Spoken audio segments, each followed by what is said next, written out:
네, 제50차 정책조정회의를 시작하도록 하겠습니다. 우선 우원식 원내대표 모두 발언드리겠습니다.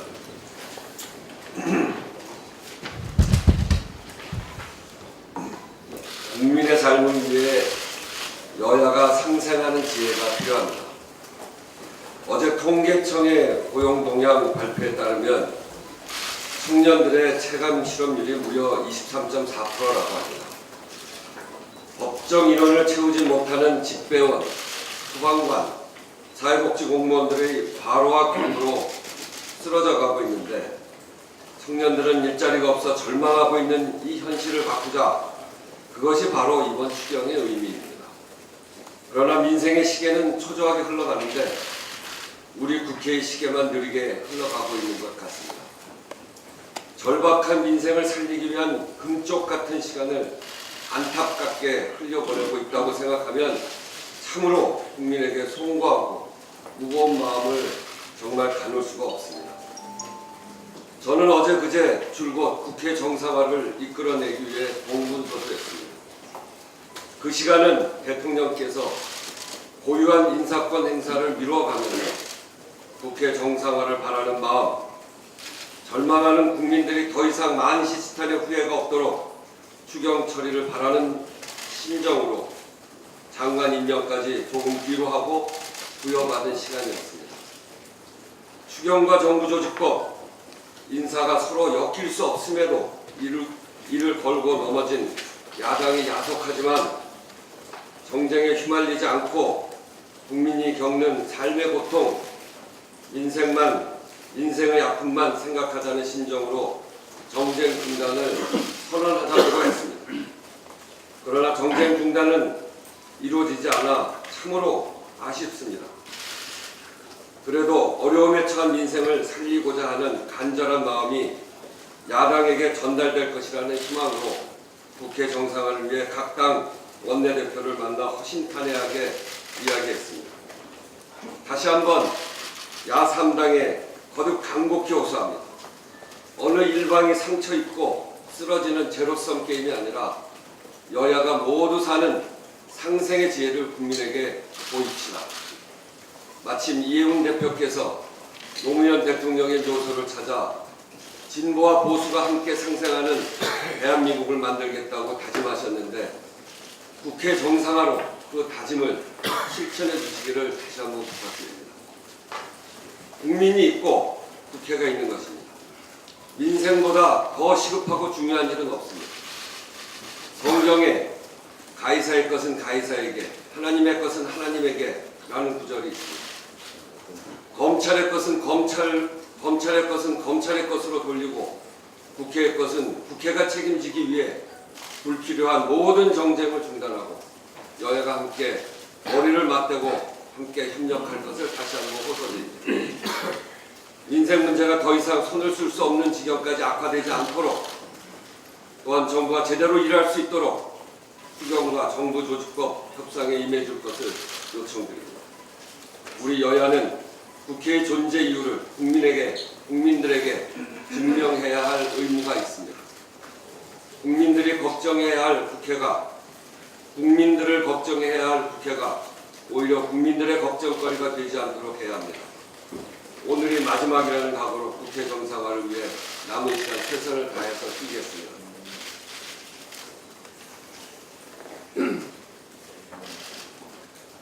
사람 사는 세상을 위한 개혁, 질서 있는 과감한 실천으로 나아가겠습니다.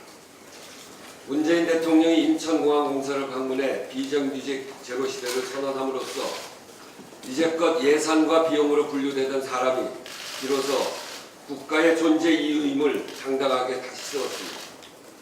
지난 4년간 을지로위원회 위원장으로서 숱한 현장에서 그 열망과 기대를 실현하겠다고 다짐했던 저부터 주체할 수 없는 감동을 느꼈습니다. 이제 열망과 기대를 계획과 실천으로 바꿔내는 일이 기다리고 있습니다. 정부는 현재 각 공공기관의 기간제, 무기계약직, 간접고용 비정규직의 실태 파악을 끝내고 각각 집고용, 자회사 고용, 전환제외 등 구체적인 전환 지침을 만들어가고 있습니다. 가이드라인이 완성되면 혼란을 최소화하는 가운데 단계적 적용을 통해 성공적으로 전환해야 하는 임무가 정부와 여당 앞에 놓여진 과제입니다. 바로 저희가 책임지고 풀어가야 할 문제입니다. 저는 비정규직의 정규직화에 누구보다 깊은 이해와 필요성을 알고 있습니다. 그러나 분출되는 개혁을 질서 있게 수렴하고 개혁을 둘러싼 갈등을 조정하지 못하면 결코 성공할 수 없다는 것도 지난 집권 경험입니다. 정규직 전환을 둘러싼 학교 비정규직 추진 전례, 최저임금 인상과 중소상공인들의 걱정 등이 바로 그런 개혁 실현을 둘러싼 갈등 조정이 성공의 성패임을 보여주는 예입니다. 어제 정부의 비정규직의 정규직화 점검 토론에서도 그런 말씀을 드린 것입니다. 수많은 국민이 촛불을 들어 만든 정권 교체는 국민 개개인의 구체적인 삶을 바꿔달라는 것이었습니다. 비정규직, 중소상공인 등 의의 신뢰를 잃지 않고 정부의 정책에 문제의식을 갖고 있는 분들과도 끊임없이 대화하고 설득해서 주어진 개혁 과제를 반드시 완수해 나가겠다 하는 다짐을 다시 한번 말씀드립니다. 이상입니다. 예, 다음 김태년 정책위의장 모두 받아뵙겠습니다. 6월 청년 실업률이 10.5% 사상 최고 수준을 지속하고 있습니다. 구직, 단년자, 취업 준비생 등을 포함한 체감 실업률은 23.4%로 1년 전보다 1.8%나 상승했습니다. 그리고 특히 구직을 포기하고 그냥 쉬었다는 청년이 28만 1000명으로 작년보다 4.6%나 증가했다는 것이 매우 가슴이 아픕니다. 여기에 2차 베이비붐 세대의 자녀들인 F붐 세대가 취업시장에 들어오는 향후 4, 5년 동안 청년 구직난이 가장 심각할 것이라는 우려가 지배됩니다. 야3당의 몽리에 청년들의 한숨이 깊어지고 있습니다. 청년들은 최악의 실업난에 고통받고 있는데 야3당은 당리당략에 매몰되어 일자리 추경을 내팽개치고 있습니다. 추경은 늦어질수록 그 효과가 떨어지고 추경 지체의 최대 피해자는 청년들이고 또 국민들입니다. 일자리 창출과 경제위기 극복에 여야가 따로 있지 않습니다. 지난 대선에서 모든 정당이 공통적으로 청년 일자리 창출을 약속했었다는 사실을 벌써 잊은 것은 아닌지 야3당에 묻고 싶습니다. 야3당은 더 이상 시간 끌지 말고 하루라도 빨리 일자리 추경 처리에 협조해 주시기 바랍니다. 인디언이 기우제를 지내면 반드시 비가 옵니다.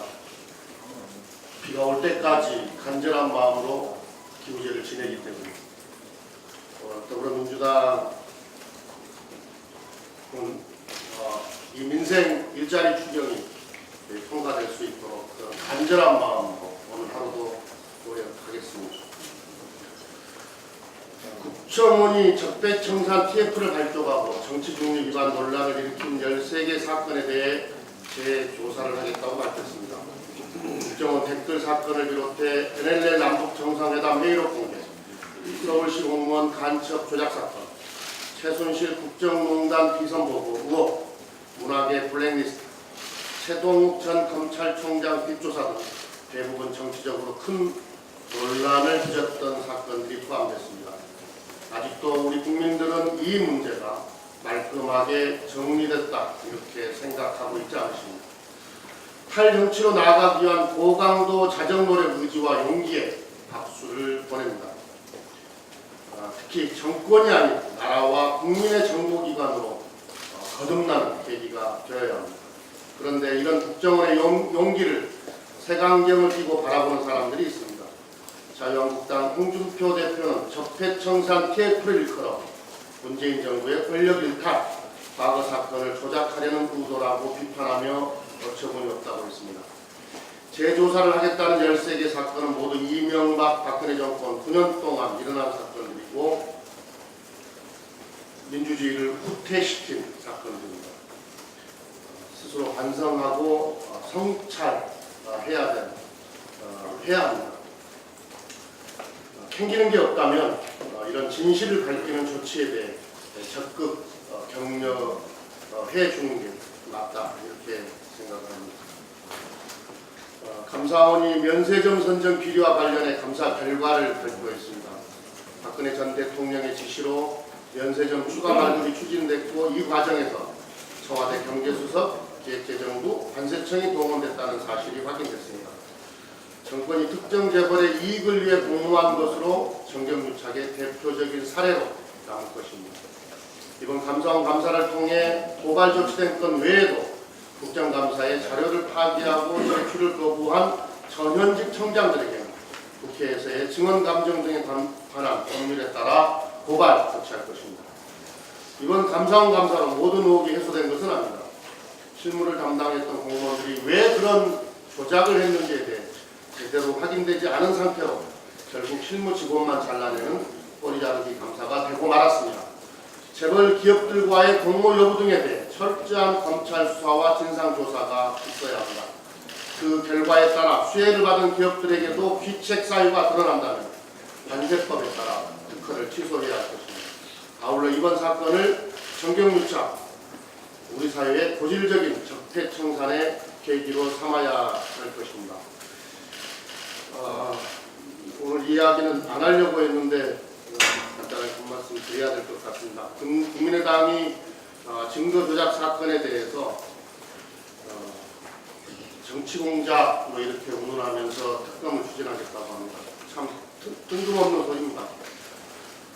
이 사건은 국민의당 당원 이음이와 최고위원을 지낸 이준서 씨가 공모해서 증거를 조작한 사건입니다. 이게 검찰 수사의 결과입니다.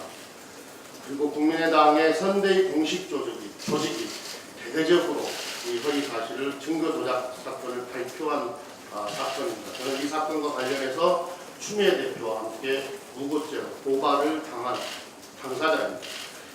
이 사건은 명백하게 선거 부정 행위이고 민주주의 파괴 행위입니다. 반성과 성찰이 공당으로서 국민에 대한 당연한 도리입니다. 자숙하기 바랍니다. 자숙하지 말라고 해서 아주 낮은 수준에서 수위에서 한 말씀 드리는 겁니다. 홍준표 대표도 좀 자중해야 할 것 같습니다. 이 사건을 격가지로 취급을 합니다. 이런 인식이 놀랍습니다. 대의민주주의는 선거라는 제도를 통해서 성립을 합니다. 그래서 공정, 공명선거는 우리 민주주의를 지탱하는 데 있어서 기본 중의 기본입니다. 현대민주주의에서 정당의 첫 번째 가치는 민주주의를 지키고 더 나아가 신장시키는 것입니다. 공당의 대표께서 이런 어마어마한 민주주의 파괴 행위에 대해 격가지로 취급하는 것은 민주정치에 대한 심각한 도전 행위입니다. 자중하시기 바랍니다. 네, 다음은 박홍근 수석부대표 현안 발언드리겠습니다.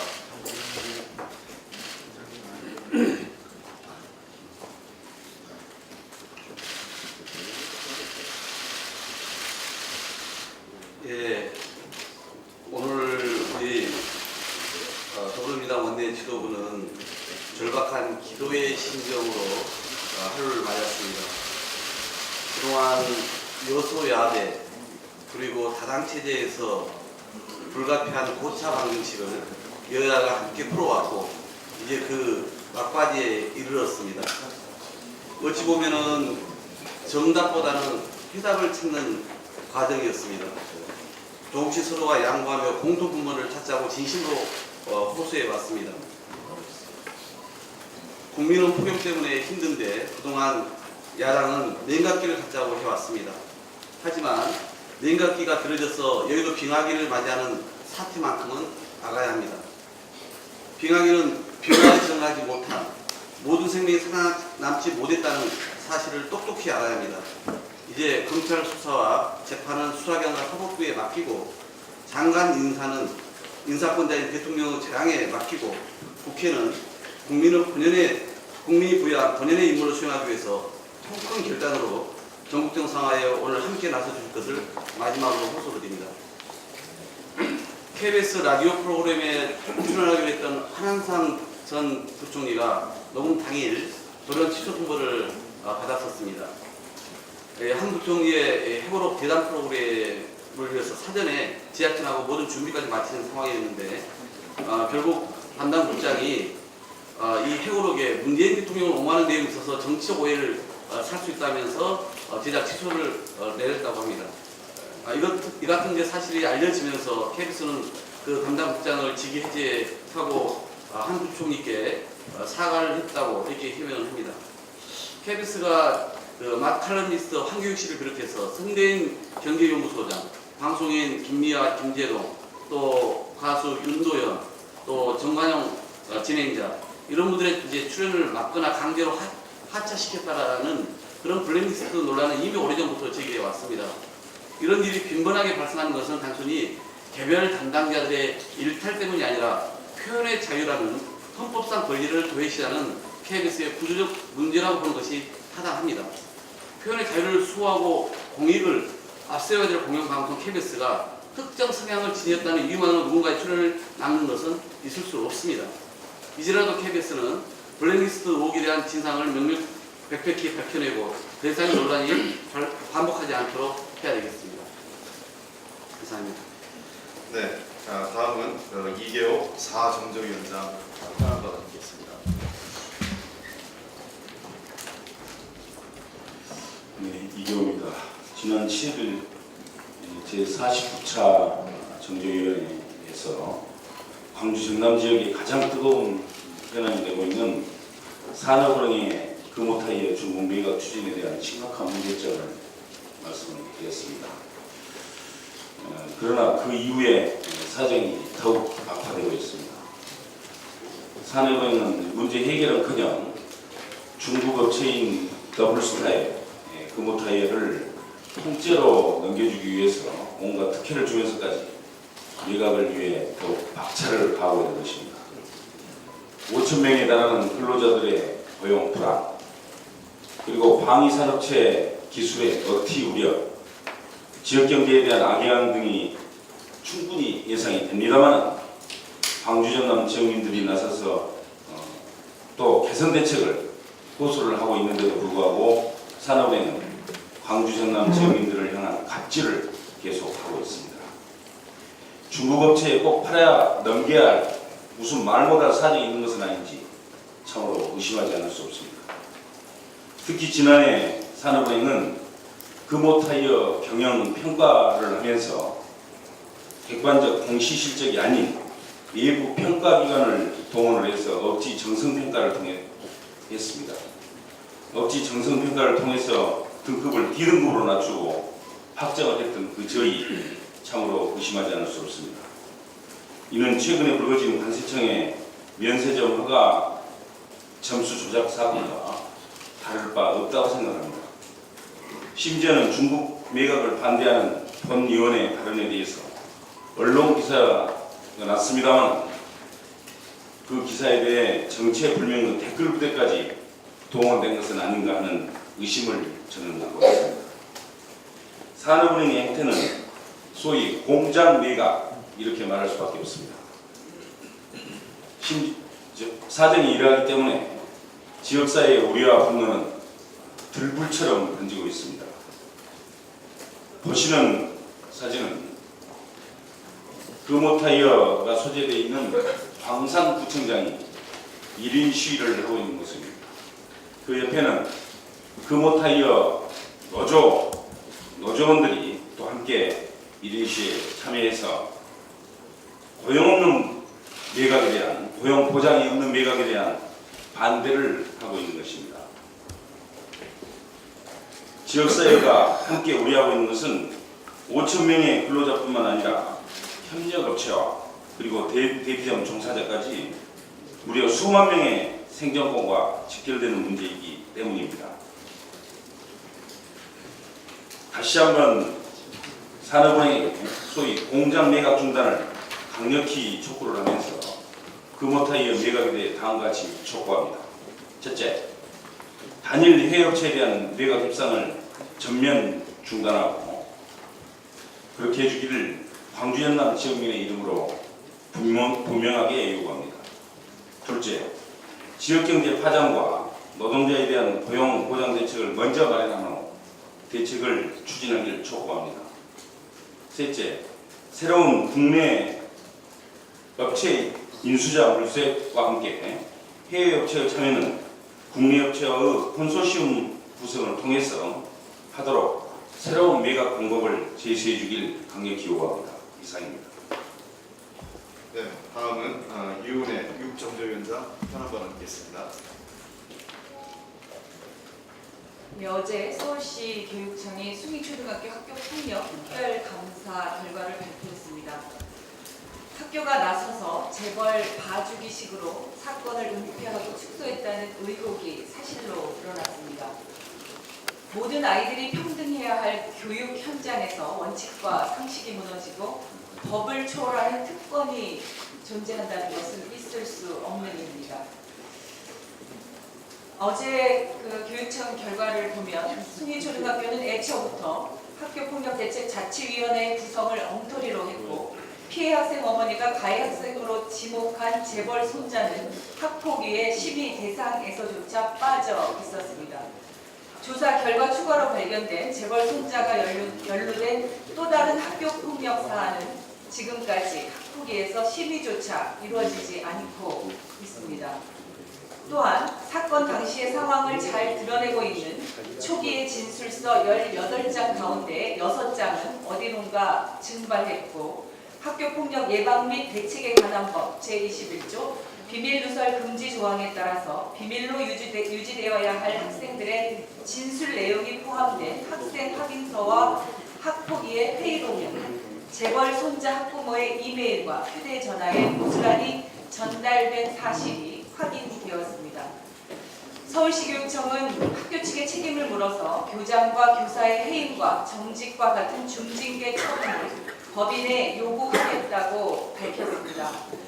권력과 부를 가진 소위 특권층 봐주기식 행태, 특히 교육 현장에서의 반칙과 불법은 반드시 바로잡아야 한다는 점에서 서울시 교육청의 정당한 징계 요구가 절차대로 집행되어야 할 것임을 강조합니다.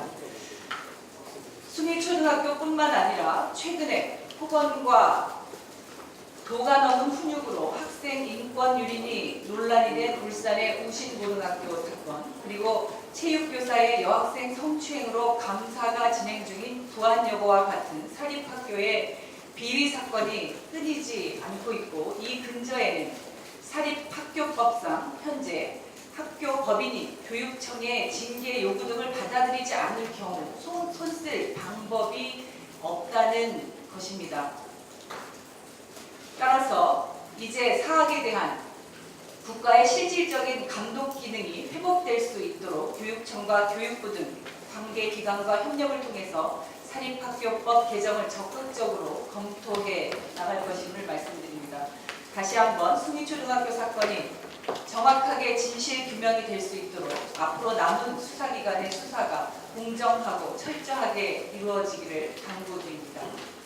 네, 다음은 유동수 대표 현안 발언드리겠습니다. 네, 4차 산업혁명을 맞아서 여러 분야에서 지금까지 우리가 경험하지 못했던 새로운 현상이 일어나고 있습니다. 이러한 변화 중 우리는 특정 기업들의 시장 정보 독과점 현상에 대해 주목해야 할 필요가 있다고 생각합니다. 그 예로 카카오톡이나 페이스북을 들 수 있을 것 같습니다. 이러한 기업들은 같은 서비스를 이용하는 사용자들 간의 네트워크가 또 자산입니다. 한때 카카오톡 사찰 논란 당시 텔레그램이 대체제로 부상하는 듯 했으나 결국 차찬 속의 태풍으로 끝난 것처럼 기존 플랫폼의 사용자들 중 유의미한 숫자가 일시적으로 경쟁 플랫폼에 옮겨가지 않는 이상 시장을 상대한 기업들의 자리를 뺏기는 어렵습니다. 학자들은 이를 네트워크 효과라는 용어로 설명합니다. 이용자 수가 많아질수록 해당 플랫폼의 효용과 효율이 기하급수적으로 증가하는 것을 의미합니다. 문제는 앞서 언급한 것 같이 이 네트워크 효과가 적용되는 시장은 필연적으로 독점 혹은 극소수의 기업의 과점 상태로 고정됩니다. 선정화 업체가 먼저 보유한 정보가 곧 자산이 되기 때문에 후발 주자들에게 따라올 수 없는 진입 장벽이 되어버리기 때문입니다. 시장을 지배하는 업체들은 자신들이 가진 정보를 이용해서 다른 사업의 영역을 확장하고 있습니다. 최근 미국의 언론 2,000곳은 뉴스 서비스를 제공한 구글과 페이스북을 상대로 사용료를 지불할 것을 요구하는 단체 협상에 나선 바 있습니다. 그리고 지난달 27일 EU는 특정 키워드를 검색했을 때 자사의 부가 서비스 결과를 우선 보여주는 구글에게 시장 지배력을 남용해 반독점법을 위반했다는 판결을 내려서 24억 2천만 유로, 우리 돈으로 3조 1,730억 원의 가중금을 부과했습니다. 우리나라도 예외가 아닙니다. 이미 국내 인터넷 시장에서 네이버의 인터넷 뉴스 이용 점유율은 55.4%로 공정거래법상 시장 지배적 사업자로 분류되는 기준을 충족하고 있습니다. 또한 자사의 위치를 이용해서 소상공인들의 서비스 영역을 점유해가고 있는 실정입니다. 우리나라는 스스로 IT 강국으로 세계에 자랑하고 있으나 급변하는 온라인 환경을 정확하게 규제할 업체는 미흡한 상황입니다. 온라인 상에서의 반독점법 적용 등 입법을 통한 보완에 당과 정부가 적극 나서줄 것을 당부합니다. 이상입니다. 네, 다음은 박영진 부대표 하는 바를 듣겠습니다.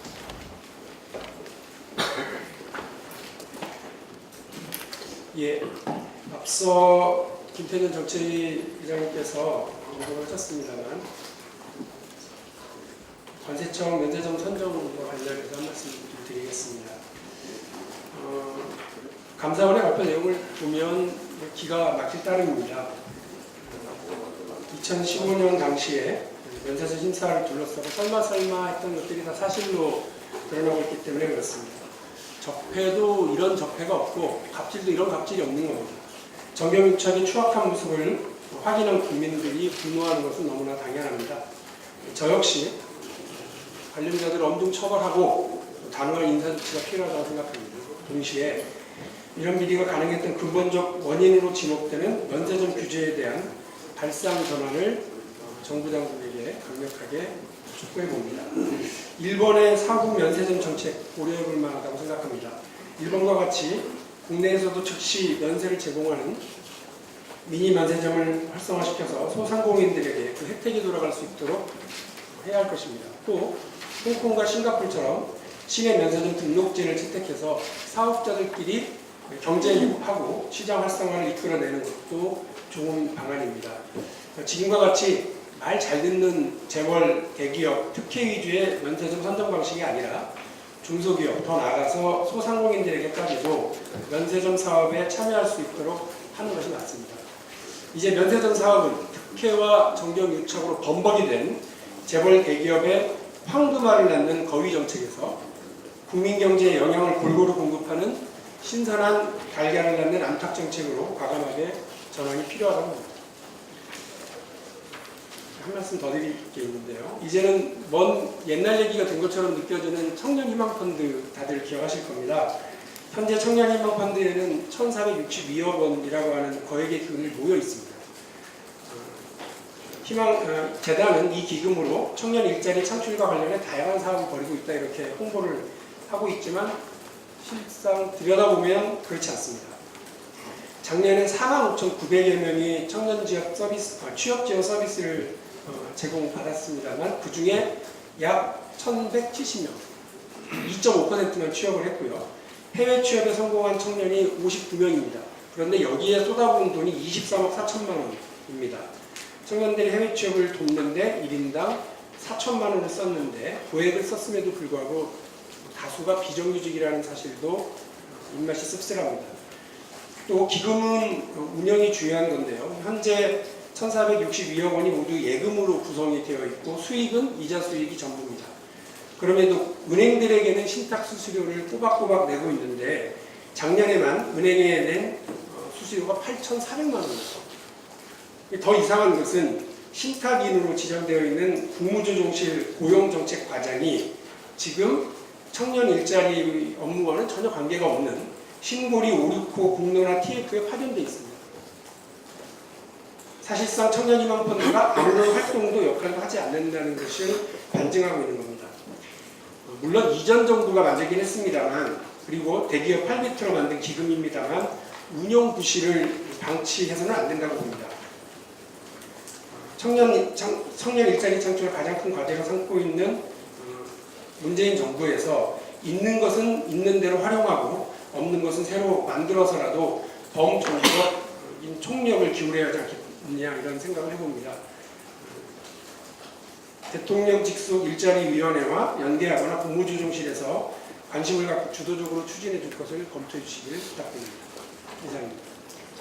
네, 시간이 많이 됐는데요. 짧게 말씀드리겠습니다. 우선 이 정책위 의장하고 이계호 정조위원장은 통일동에서 오늘 사실상 국정기획자문위원회 마지막 운영위원회 회의가 있는 것 같습니다. 그래서 좀 일찍 자리에 있는 것을 좀 양해해 주시기 바라고요.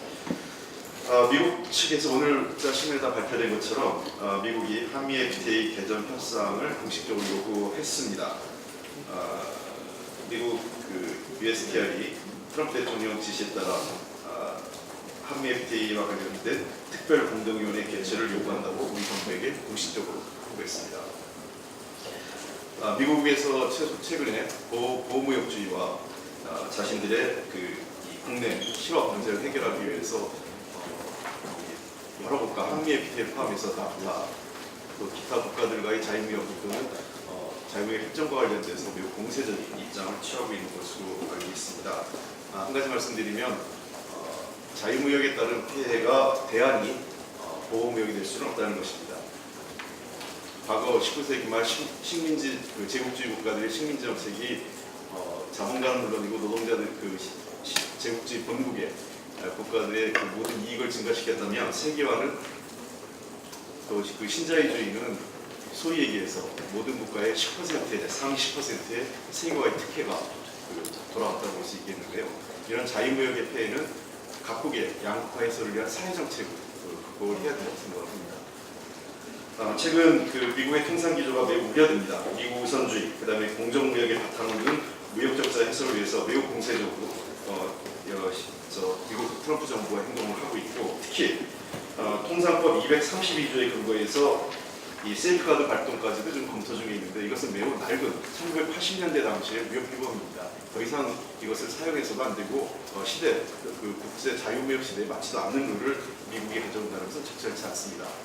지난번 워싱턴에 제가 갔을 때 미국 전문가들하고 분명히 얘기한 것은 한미동맹은 한미동맹이고 양국 경제연합은 경제현안이라고 분명히 얘기했습니다.